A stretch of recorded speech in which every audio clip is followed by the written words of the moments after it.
ဒီနေ့ပြပြမယ့်ဇလန်လေးကတော့နာမည်ကြီးနေတဲ့ဘလူးတို့ရံကနေကာကွယ်ပေးတဲ့သူရဲကောင်းလေးသူရင်အကြောင်းပဲဖြစ်ပါတယ်ကျွန်တော်ကတော့အစဉ်တစ်ဆက်သူမစ္စတာလန်နီပါဟိုရှိတုန်းကဟန်တာဝရီဆိုတဲ့စီကားလာတဲ့မြို့ကြီးမှာအလွန်ချမ်းသာကျယ်ဝတဲ့ဂုံတယ်မိသားစုတစုရှိပါတယ်သူတို့မှာသူရင်ဆိုတဲ့ညပညာအတူချုံတဲ့သားလေးတယောက်ရှိပါတယ်အရွယ်ငယ်ကလေးကဆိုရင်လူချစ်လူခင်များပြီးစကားပြောရင်လည်းချုံမိန်လို့လူတိုင်းကချစ်ကြပါတယ်ကြည်ပြင်းလာတော့သူများနဲ့မတူအောင်ထူးထူးချွန်ချွန်တော်လို့မိဘတွေကလည်းအားရကျဉ်းလို့မဆုံးဖြစ်နေပါတယ်။လူမိဘတွေကကုန်းတယ်တွေဆိုတော့သူတွေလေးကကုန်းတယ်ရေးပညာတွေကို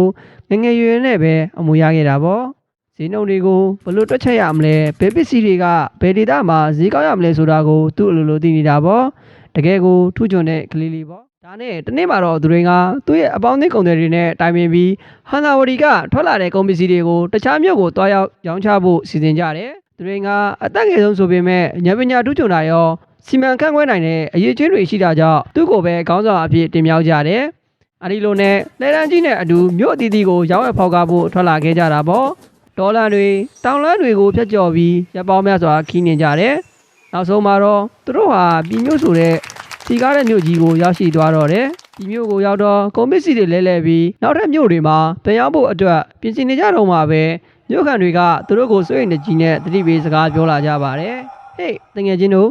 ခင်ဗျားတို့ရှေ့ဆက်သွားရမယ့်လမ်းမှာတော့အသွင်အပြင်အမျိုးမျိုးပြောင်းလဲနိုင်တဲ့တောင်မဖွေရာဘလူးကြီးနှစ်ကောင်ရှိတယ်။အဲ့ဒီဘလူးတွေကခီးသွားတွေကိုလက်စားပြီးလူသားအသွင်နဲ့ဆွဲဆောင်က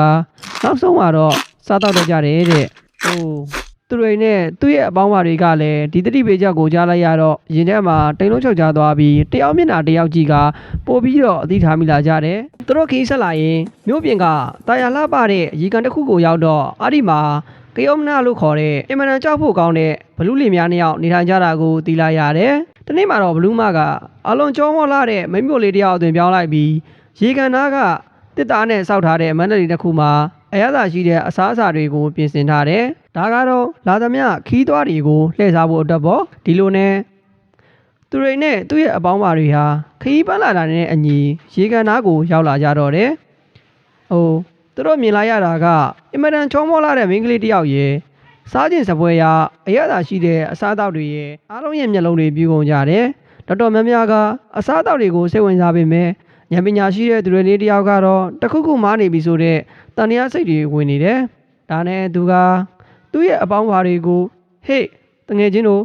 ဒီလိုတော်လဲလေကောင်မှာဒီလောက်လှပတဲ့မိန်းကလေးမျိုးရှိနေတာမဖြစ်နိုင်ဘူး။ပြီးတော့ဒီလောက်များတဲ့အစားအသောက်တွေကလည်းဘယ်ကရတာလဲ။တခုခုတော့မှားနေပြီဒီမိန်းကလေးနဲ့ဝေးနေကြတာကောင်းမယ်ဆိုပြီးသတိပေးရှာတယ်။ဒါပေမဲ့လူဆိုတာလဲလောဘမျက်စိမမြင်ဘူးဆိုတဲ့စကားရှိတာပဲလေ။သူ့ရဲ့တငယ်ချင်းတွေကတော့သူတို့ရဲ့စကားကိုဂရုမစိုက်ပဲရေချိုးပြီးဗိုက်စာနေနေတာနဲ့ထမင်းစားဖို့မနက်စီကိုတယုံယုံနဲ့သွားကြတာပေါ့။ချောမောလာတဲ့မိန်းကလေးရဲ့မှုကြိုင်ပြီးအရသာရှိတဲ့အစားအသောက်တွေရဲ့ဆွဲဆောင်မှုကြောင့်သူတို့ဟာသူတို့ရဲ့စွန့်ရင်တကြီးသတိပေးတဲ့စကားတွေကိုလုံးဝမေ့သွားကြတော့တယ်။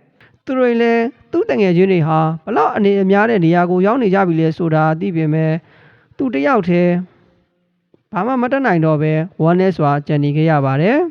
်နောက်တော့မခံမရနိုင်ဖြစ်တဲ့အဆုံးမှာသူတွေကတယောက်တည်းဝမ်းနဲ့ကြေခွဲစာနဲ့ခီးဆက်ခဲ့ရပါတယ်သူရဲ့အချစ်ဆုံးတငယ်ချင်းတွေကတော့အသွင်ပြောင်းဘလူးတွေရဲ့သားကောင်တွေဖြစ်သွားကြရှာပြီးသူတွေကသူတို့အတွက်အယံကိုစိတ်မကောင်းဖြစ်ပေမဲ့ရှေ့ဆက်ခီးသွားနေရပြီးမျက်ရည်တွေလည်းတိတ်လိတ်ကြနေပါတယ်ခဏအကြာမှာတော့သူတွေဟာတစ်ပင်ကြီးတွေထူးထပ်စွာပေါရောက်နေတဲ့တောအုပ်ကြီးတစ်ခုကိုရောက်သွားပါတယ်။အဲဒီမှာကျက်ကဒီဘာလို့ခေါ်တဲ့တစ်ပင်ဆောင်တဲ့တစ်ပါးကသူတို့ရဲ့စိတ်သက်ခိုင်မာမှုနဲ့တတိရှိမှုတွေကိုသိသွားပြီး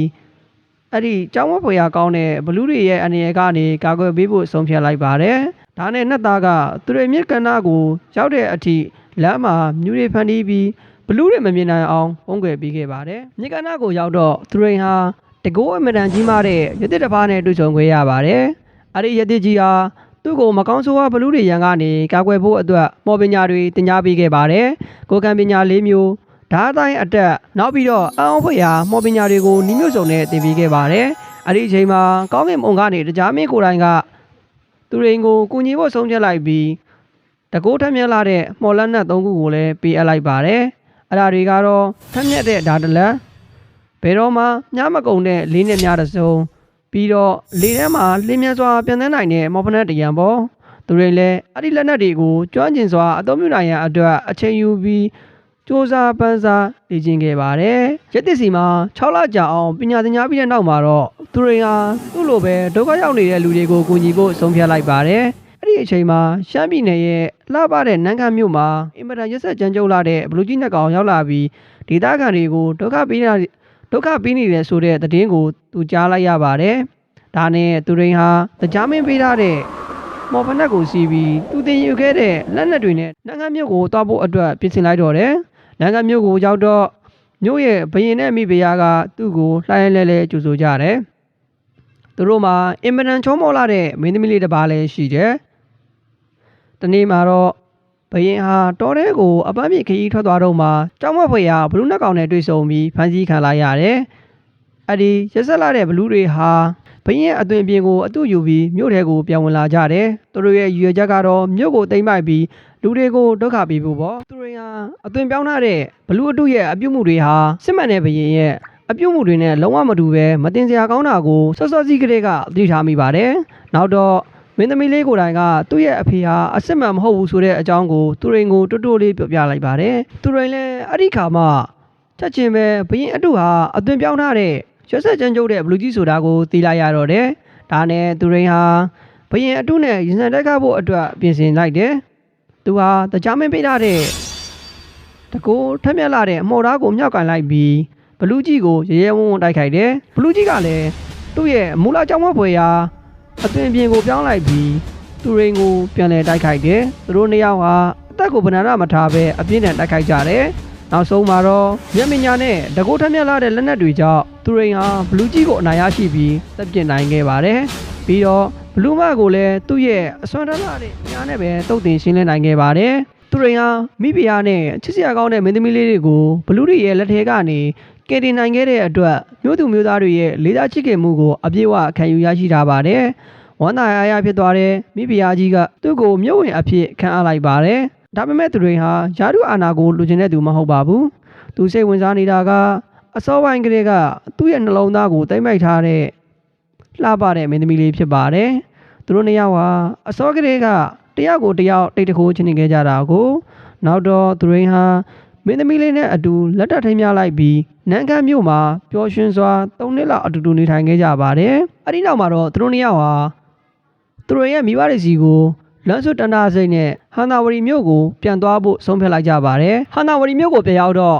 အဲ့ဒီမှာဘီယမတစ်ပါးတည်းတိုင်းပြည်ကိုအုပ်ချုပ်နေတာကိုတွေ့လိုက်ရပါတယ်။အော်စရာကောင်းတာကအဲ့ဒီဘီယမကလည်းသူရိန်ကိုပထမဆုံးမြင်ချင်းမှာပဲနှစ်သက်မျက်နှိုးသွားပါတယ်။နောက်ဆုံးမှာတော့ဘီယမကသူရိန်နဲ့မင်းသမီးလေးကိုသူမရဲ့မြို့ကိုအတူတကွအုပ်ချုပ်ဖို့ကူညီခိုင်းပါတယ်။သူရိန်ကလည်းသူ့ရဲ့မြစ်တာရှိတဲ့ဦးလေးကိုနန်းခမ်းမြို့ရဲ့မြို့တော်ဝင်အဖြစ်ခန့်အပ်ပြီးသူကိုယ်တိုင်ကတော့ချစ်စနီမင်းသမီးလေးနဲ့အတူဟန္တာဝရီမှာပဲတိုင်းပြည်ကိုအေဂျင့်စွာအုပ်ချုပ်သွားပါတော့တယ်။တငယ်ချင်းတို့ကြီးဒါကတော့ဘလူးတို့ရန်ကနေကာကွယ်ပေးတဲ့သူရဲကောင်းလေးသူရိန်ဇလန်ဖြစ်ပါတယ်။နားထောင်ရတာចောင်းချင်းတက်မယ်လို့မျှော်လင့်မိပါတယ်။တခုခုမှားယွင်းတာမျိုးဒါမှမဟုတ်နားလည်ရခက်တာမျိုးရှိရင်ပြောပြပေးနိုင်ပါတယ်။နောက်လည်းဒီလိုစိတ်ဝင်စားစရာကောင်းတဲ့ဇလန်တွေကိုထပ်ပြောပြပေးမှဖြစ်လို့ channel လေးကို like and subscribe လုပ်ခဲ့ပေးပါဦး။